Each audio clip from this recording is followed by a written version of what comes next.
Bienvenue dans la deuxième explication consacrée à la Boétie et plus particulièrement à son discours de la servitude volontaire. Nous allons attaquer un passage qui est à peu près dans le premier tiers de l'ouvrage, consacré à Sparte, à Lycurgue, le célèbre législateur de Sparte, et également à une anecdote que la Boétie rapporte, le jeune la Boétie, qui a 18 ans, je le rappelle, au sujet de Xerxès et de leur politique d'expansion, de conquête.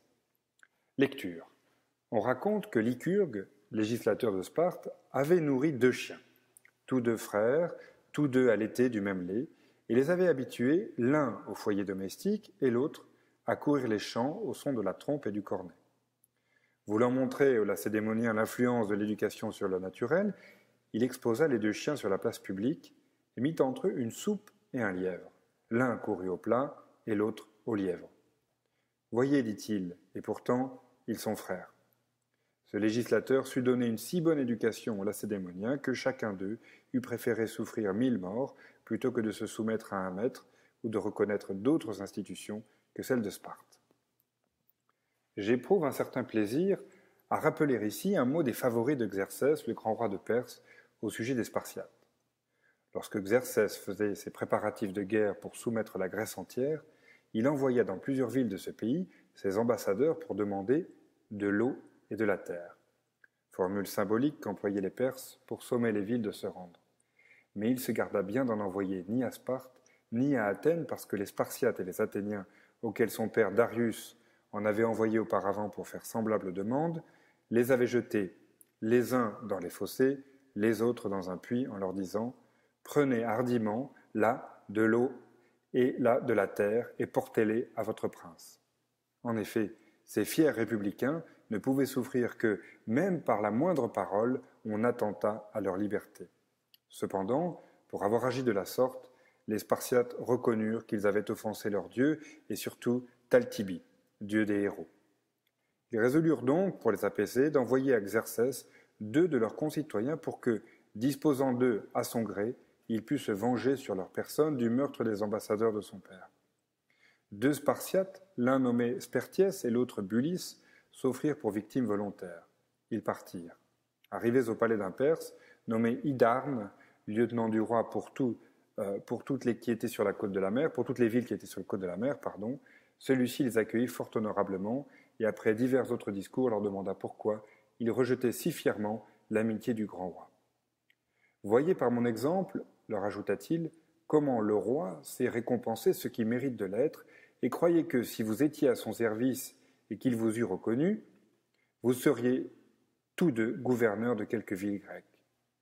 En ceci, Hydarne, tu ne pourrais nous donner un bon conseil, répondirent les Lacédémoniens, car si tu as goûté le bonheur que tu nous promets, tu ignores entièrement celui dont nous jouissons. Tu as éprouvé la faveur d'un roi, mais tu ne sais pas combien est douce la liberté. Tu ne connais rien de la félicité qu'elle procure. Oh, si tu en avais seulement une idée, tu nous conseillerais de la défendre, non seulement avec la lance et le bouclier, mais avec les ongles et les dents. Les Spartiates, seuls, disaient vrai. Mais chacun parlait ici selon l'éducation qu'il avait reçue, car il était impossible aux Persans de regretter la liberté dont ils n'avaient jamais joui. Et les Lacédémoniens, au contraire, ayant savouré cette douce liberté, ne concevaient même pas qu'on pût vivre dans l'esclavage.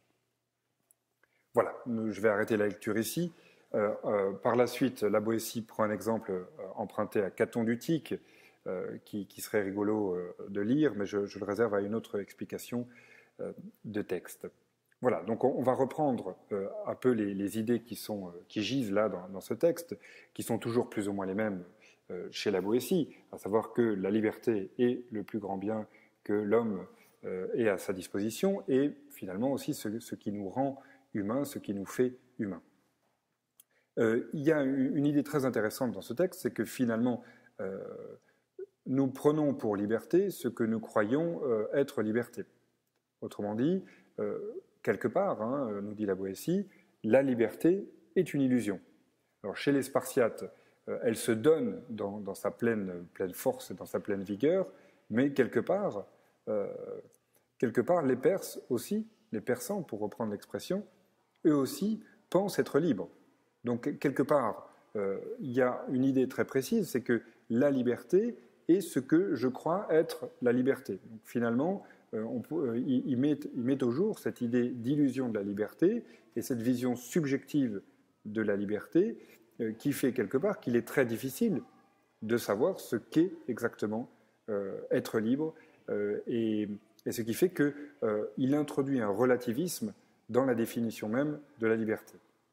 Je reviens sur l'anecdote, puisque l'anecdote, comme le dit, répète à loisir Michel Onfray, dit souvent plus que n'importe quel discours long.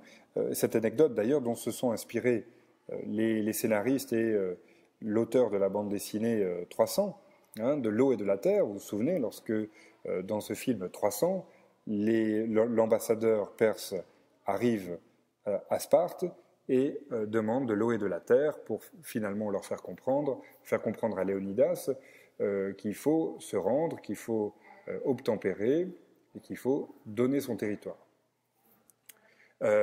Et finalement, les Spartiates disent non.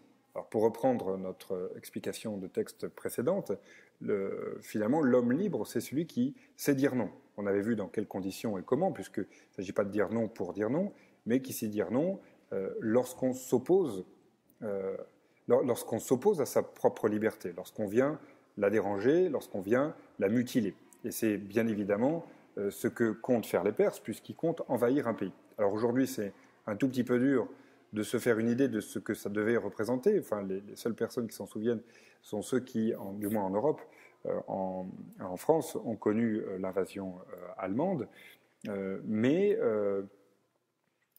il s'agit de cette liberté politique, c'est-à-dire lorsque quelqu'un vient envahir votre territoire, s'introduit dans un espace géopolitique donné et prétend l'intégrer à un empire plus grand, à un espace plus grand, et donc aliéner votre liberté politique. On n'est pas du côté de la liberté métaphysique pour l'instant. J'y viendrai par la suite. Quelle est la réponse des Spartiates? Alors la réponse des Spartiates avait été extrêmement violente auparavant, et au moment de Darius, donc de la première guerre contre les Mèdes au début du 5e siècle avant Jésus-Christ, et puis lorsque le fiston, lui aussi à son tour, veut conquérir la Grèce, eh bien, il se heurte aux Spartiates et à cette espèce d'union qui va se faire entre Sparte et Athènes contre l'Empire perse. Et donc là, la réaction est différente, puisque c'est comme si les Grecs, à travers les Spartiates et les Lacédémoniens, voulaient donner une leçon de philosophie et de morale aux Perses, puisque finalement ils se sentent un peu gênés d'avoir humilié, comme il le dit, le dieu des héros avec un H, le dieu des messagers, le dieu des ambassadeurs, Taltibi. Et du coup, ils envoient deux sacrifiés, deux suicidaires, qui vont à leur tour leur faire une démonstration qu'il n'y a rien de plus important que la liberté, et que la liberté est au-dessus de la vie. C'est ça qu'il faut bien retenir, c'est-à-dire que les Spartiates sont prêts à mourir pour leur liberté, sont prêts à sacrifier en offrande deux de leurs citoyens pour montrer finalement que la liberté est le bien le plus précieux. Ils résolurent donc, pour les apaiser, d'envoyer à Xerxès deux de leurs concitoyens, etc. Ils purent se venger sur la personne du meurtre, etc. etc. Donc ça rentre quand même aussi dans une logique géopolitique où on essaye d'éviter une guerre. On veut donner une leçon de morale, une leçon de philosophie pour esquiver en quelque sorte des coups qui vont être portés contre la cité de Sparte et contre la cité d'Athènes. Autrement dit, s'ils comprennent ce qu'on veut leur dire, peut-être qu'ils n'attaqueront pas. S'ils comprennent quelle conception nous faisons de notre liberté, alors à ce moment-là, ça sera terminé. Donc c'est bien évidemment finalement plus de manière religieuse que les Spartiates le font, sachant très bien que la réaction des Persans sera prévisible et qu'ils mèneront quand même la guerre, même si les ambassadeurs étaient condamnés à mort et exécutés.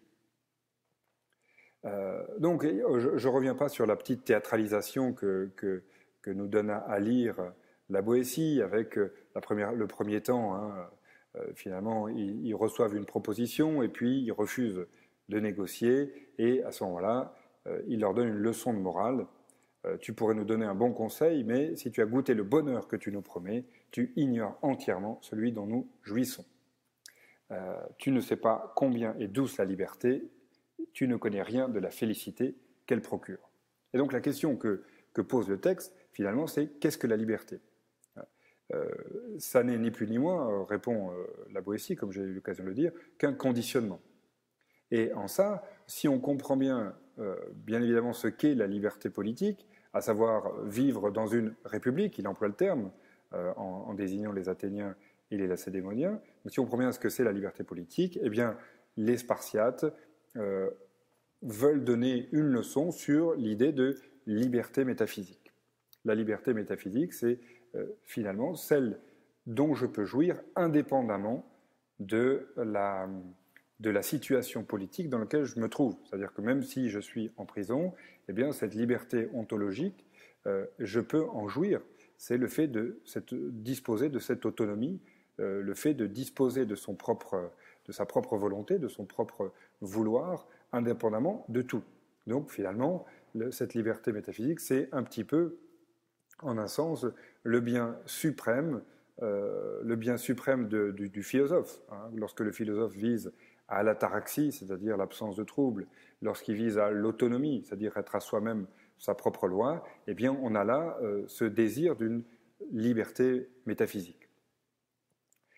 Et quelque part, les Spartiates, même s'ils le définissent en disant quelque part la liberté, ça se sent toujours, donc il y a un côté assez idéaliste là-dedans, c'est que la liberté existe toujours, ils sont assez stricts sur l'idée qu'on ne peut pas séparer d'un côté la liberté politique et de l'autre côté la liberté ontologique. Ce ne sont pas deux sœurs ennemies, ce sont les deux revers de la même médaille. Si vous enlevez l'un, vous enlevez l'autre, et réciproquement.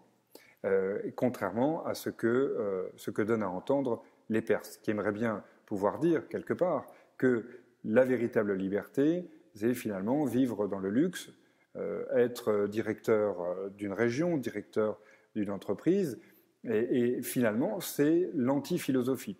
Les épicuriens insisteront bien là-dessus, c'est que s'ils sont monarchistes, nos amis les épicuriens, c'est bien parce qu'ils veulent se débarrasser de la question du pouvoir et de la gloire, surtout pas en entendre parler, et que celui qui sera roi sera la victime du système dénoncé par la Boétie.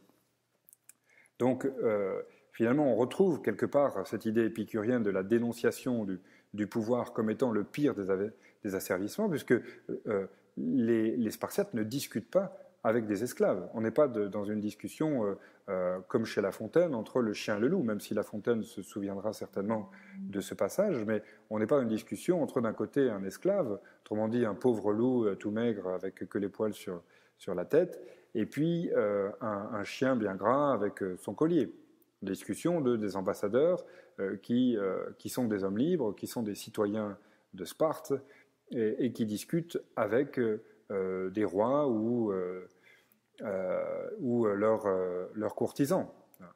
Qu'est-ce que ça veut dire ?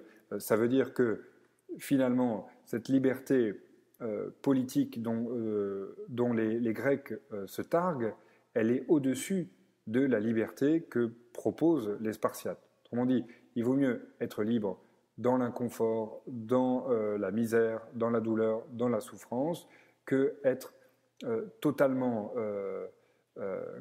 asservi et se trouver dans une situation de luxe, mais justement dans cette situation de luxe, ne pas pouvoir faire ce que l'on veut parce qu'on est contraint par des autorités supérieures. Voilà un petit peu l'idée principale. J'ajouterai un dernier point avant de critiquer, entre guillemets, le texte de la Boétie. C'est que, et je reviens donc un tout petit peu plus haut, lorsque Lycurgue fait cette expérience, enfin raconte cette expérience des deux chiens. D'accord ? Je le rappelle en effet, tu vois, je reprends ma page, pardon. Eh bien, on raconte que Lycurgue, législateur de Sparte, avait nourri deux chiens, tous deux frères, tous deux allaitaient du même lait, et les avait tués, l'un au foyer domestique et l'autre à courir les champs. Quelle est la leçon de ce passage ? Et on va la mettre en perspective avec l'autre anecdote sur Xerxès, c'est que la nature, à savoir la fraternité, enfin le sang qui résulte de la génération commune, de mêmes parents, le lait qui ensuite constitue la force physique et physiologique d'un individu, cela ne compte rien par rapport à la culture. C'est finalement la culture qui va être déterminante dans le choix de la liberté.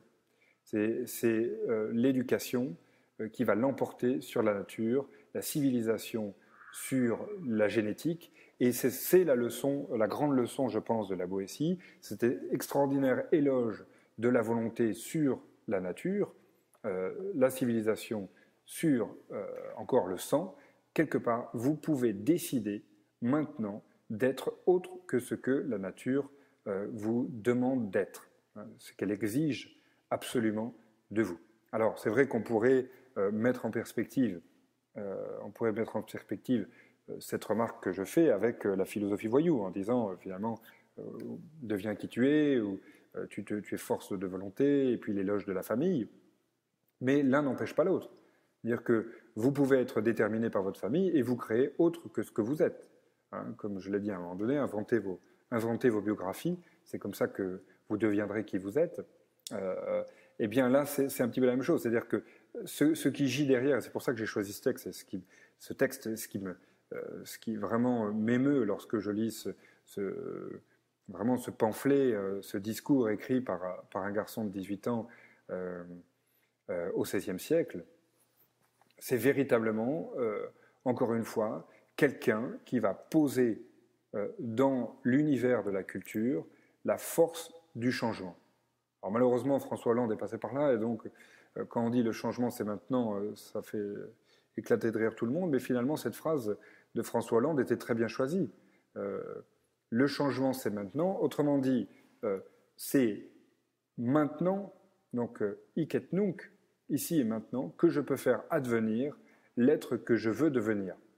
Ça n'est pas plus tard, ni dans le passé, c'est hic et nunc, ici et maintenant, et c'est moi qui vais pouvoir m'ériger dans une force qui va tout dépasser, tout surpasser, y compris même la nature.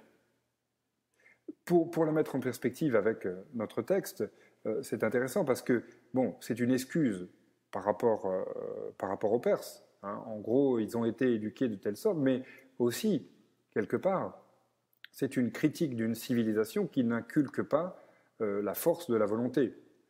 La volonté ne peut pas advenir, enfin la liberté ne peut pas advenir sans la volonté d'être libre.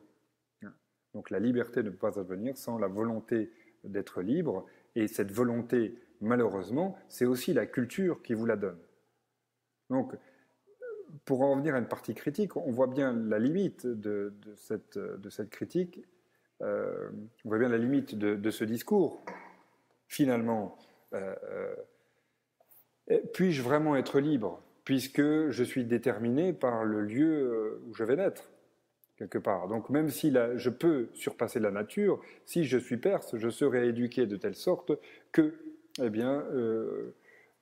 que je serai éduqué, entre guillemets, à la servitude. Je serai dressé à la servitude. Et là aussi, je crois qu'il y a un très bel éloge. Donc la réponse que la Boétie ferait, non, ce déterminisme n'est pas intangible et peut être dépassé, justement, par le contact des cultures. Alors ceux qui me connaissent seront surpris de m'entendre tenir ce discours du dialogue des cultures, mais j'entends par là la connaissance qui m'ouvre les yeux. C'est-à-dire, quelque part, au contact du Spartiate, je peux, moi, Perse, et on est tous les Perses d'un autre, je peux, moi, Perse, devenir Spartiate. Cette extraordinaire force de l'exemple, je peux, au moyen d'exemple, devenir autre que ce que je suis. Alors, si je suis enfermé dans un trou et que je ne vois personne, je ne parle à personne, je ne connais personne, c'est sûr que je n'ai pas les moyens d'ouvrir mon champ intellectuel et de devenir autre que ce que je suis. Je suis condamné, finalement, à être uniquement la répétition du même. Mais dans la mesure où, aujourd'hui, bien plus qu'au XVIe siècle, évidemment, le monde est ouvert à une information généralisée, mondialisée, globalisée, eh bien, nous n'avons plus d'excuses pour ne pas pour ne pas ébranler les chaînes qui nous attachent et qui nous privent de notre liberté. Voilà finalement l'extraordinaire optimisme que nous donne la Boétie, cette espérance fondamentale dans la liberté. Maintenant, il faut prendre un tout petit peu de distance par rapport à ça, puisque a-t-on vraiment les moyens d'être libre tout le temps? Est-ce que finalement cette utopie, enfin, que je juge comme une utopie, mais est-ce que cette idée de liberté politique qui va toujours avec la liberté métaphysique n'est-elle pas un rêve? Est-ce que vivre dans la misère absolue, mais être libre, constitue le sommet de l'humanité? Autrement dit, si on suit cette logique, le clochard ou le cynique serait l'individu le plus libre sur la Terre. C'est-à-dire que, bon, je suis obligé de voler dans les poubelles, de faire l'aumône, mais je suis libre comme l'air. Je dispose de ma journée du matin jusqu'au soir. Je fais ce que je veux, quand je veux, je dors où je veux. Mais on voit bien que le déterminisme ressurgit quelque part à un moment donné ou à un autre.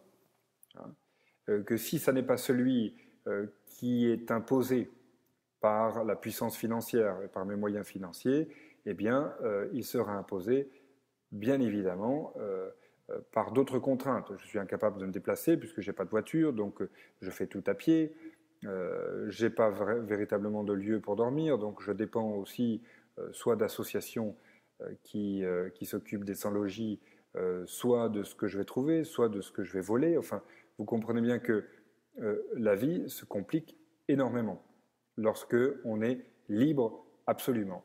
Donc je tiens à souligner que c'est vrai, il y a un extraordinaire optimisme chez la Boétie, un éloge fantastique de la liberté, galvanisant, enthousiasmant, mais quelque part, il ne faut pas être dupe, cette recherche absolue de la liberté, elle a des limites, et la limite, c'est la réalité, je dirais quelque part. Et finalement, entre les Perses et le Spartiate, le philosophe voyou emprunte aux deux, puisque le Spartiate, c'est la force de la volonté pure, et le Perse, c'est, caricaturé par la Boétie, celui qui préfère être asservi et vivre dans le luxe suivant les opportunités. Eh bien, je pense qu'il faut savoir emprunter aux deux. L'utopie spartiate d'une cité entièrement libre, dévouée, au sens de la dévotio latine, dévouée entièrement à la liberté, est un mythe. Et d'un autre côté aussi, l'idée d'être entièrement soumis au monde de consommation, disons-le comme ça, au luxe, au confort, aux technologies, là aussi est un esclavage insupportable. Il faut pouvoir trouver un juste milieu, hein, ce qui est aussi, là, encore une fois, pour essayer au fur et à mesure de cette année de définir la philosophie comme je l'entends, ce qui est l'objectif de la philosophie de l'entre-deux. C'est pour ça que, pour faire une digression et faire un tout petit peu de pub au passage pour la philosophie voyou, c'était l'idée de la philosophie voyou. Il n'est jamais s'agi de proposer une figure du voyou, mais celle du philosophe voyou, c'est-à-dire que c'est une figure de l'entre-deux. C'est oxymorique, mais on est dans l'entre-deux, on est dans le moyen terme, et on n'est pas du tout dans l'extrême. Le philosophe voyou, c'est le contraire de l'extrémiste. Il est dans l'entre-deux, il est capable d'emprunter ce qu'il y a de bon au voyou et ce qu'il y a de bon au philosophe et de rejeter les parties négatives de l'un et de l'autre. Et je dirais que c'est un petit peu ce qu'il faut faire avec le Spartiate et le Perse. Il faut emprunter au Spartiate sa volonté de puissance, sa force de volonté, cette volonté qui se fait flamme, ce côté phénix, avec les philosophes adoraient prendre des animaux mythologiques pour modeler leur philosophie dans l'Antiquité. Je pense que le phénix est un animal extraordinaire, enfin, un animal mythologique extraordinaire, puisque c'est celui qui renaît de ses propres cendres. À peine est-il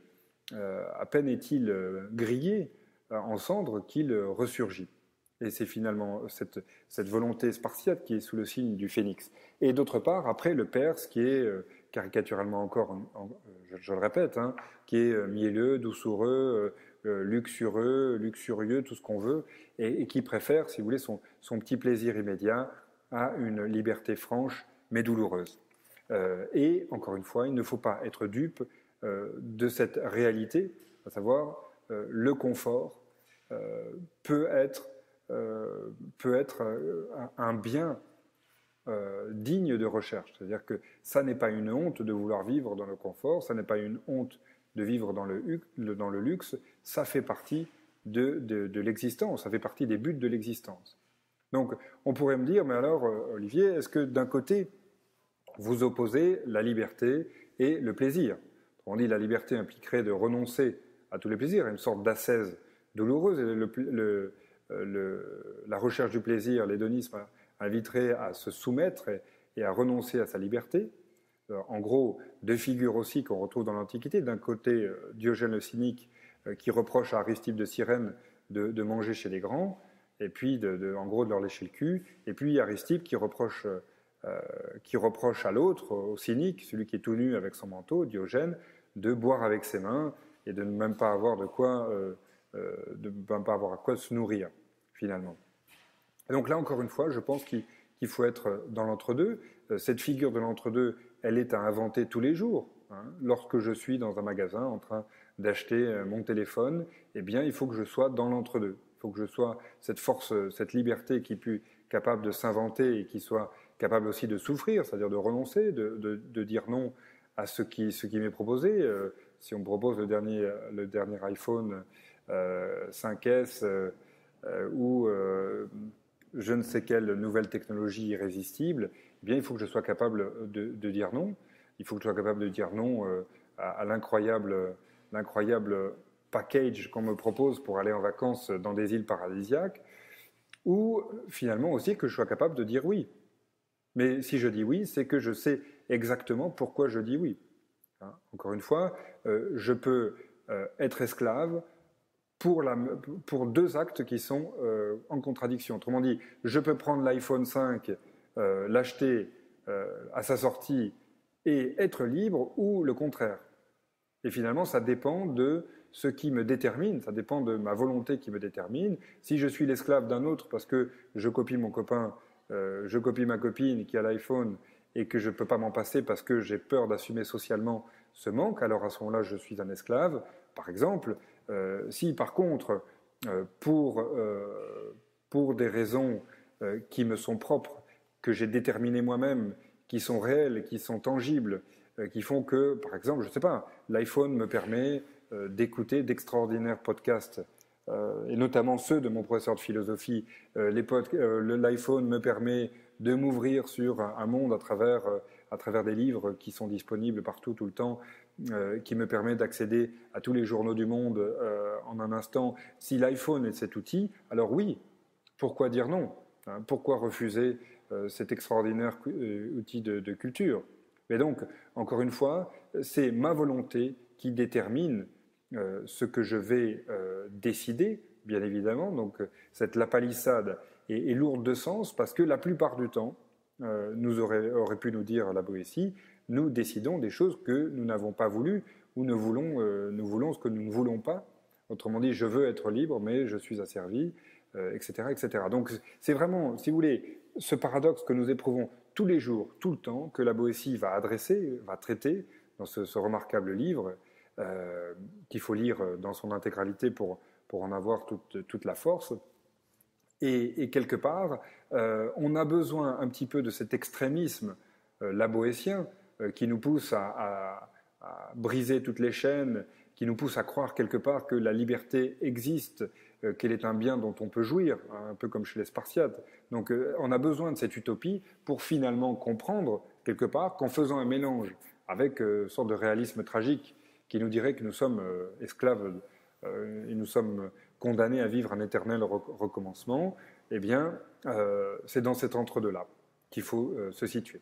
Et je conclurai avec Nietzsche, bien évidemment, on ne s'en lasse jamais, ou du moins avec mon Nietzsche, puisque ce n'est pas celui des autres, c'est celui que je me suis approprié, et dans son amour du destin, Amor Fati. Je ne reviendrai jamais assez là-dessus, mais finalement, quelque part, indépendamment de cette volonté de puissance qui me fait advenir tel que je suis, cette volonté de puissance me permet aussi d'aimer mon destin, d'aimer ce que je suis, quoi qu'il arrive, parce que je ne peux pas tout, je ne peux pas finalement passer de l'état de pauvreté absolue à celui de richesse complète, l'état de manque et de douleur à l'état de confort et de luxe.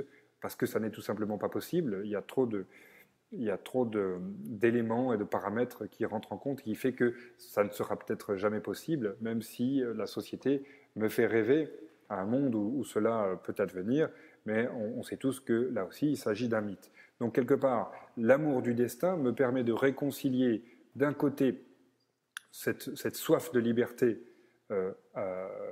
absolue, et quelque part aussi cette réalité, cet apaisement que constitue la reconnaissance qu'en dehors de la réalité, il n'y a rien d'autre. En dehors de, quelque part, les besoins, la satisfaction des besoins nécessaires, il n'y a rien d'autre. Il faut faire un mélange donc, entre ces deux notions, et Nietzsche me paraît une belle invitation en latin, amor fati, pour penser votre existence. Donc la prochaine fois que vous serez dans un magasin, prochaine fois que vous voudrez acheter une nouvelle voiture, puisque c'est pratiquement les activités de tous les individus, toutes les fins de semaine, eh bien vous penserez à Nietzsche, vous penserez à la Boétie, vous direz finalement comment être libre dans la situation qui m'est proposée. Voilà, merci.